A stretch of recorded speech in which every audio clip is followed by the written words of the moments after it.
Successful director Anil Ravipudi తెరకెక్కించిన latest movie Manashankar Varaprasad గారు.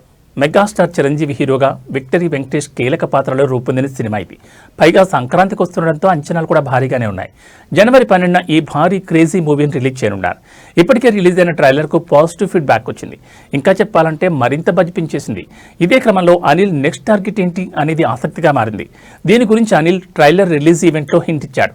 మనశంకర్ వరప్రసాద్ గారి సినిమా పెద్ద హిట్ అయితే చరణ్తో మూవీ ఉంటుందని చెప్పాడు. ఈ సినిమా ట్రైలర్ను ఫస్ట్ చరణ్కే చూపించానని, ఆయన ఎక్స్ట్రాడినరీగా ఉందన్నారంటూ అనిల్ అసలు విషయం బయటపెట్టేశాడు. అయితే చరణ్తో సినిమా అంటే అది పాన్ ఇండియా స్థాయి ఉండాలి. అనిల్ ఏమో ఇంతవరకు పాన్ ఇండియా మూవీ చేయలేదు. మరి నిజంగా చరణ్ అనిల్ కాంబో ఉంటుందా అంటే మన శంకర్ వరప్రసాద్ గారు బ్లాక్ బస్టర్ అయితే ఖచ్చితంగా ఉంటుందని టాక్ వినిపిస్తోంది.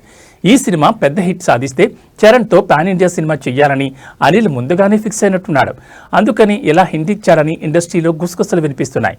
అనిల్ రావుపూడి వరుసగా సక్సెస్ సాధిస్తున్నప్పటికీ ఏదో లక్ వలన హిట్ అవుతున్నాయనే విమర్శలు ఉన్నాయి.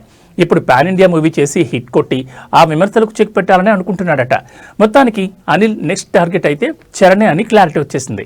మరి అనిల్ అనుకున్నట్టుగా చరణ్తో మూవీ ఫిక్స్ అవుతుందో లేదో చూడాలి మరి.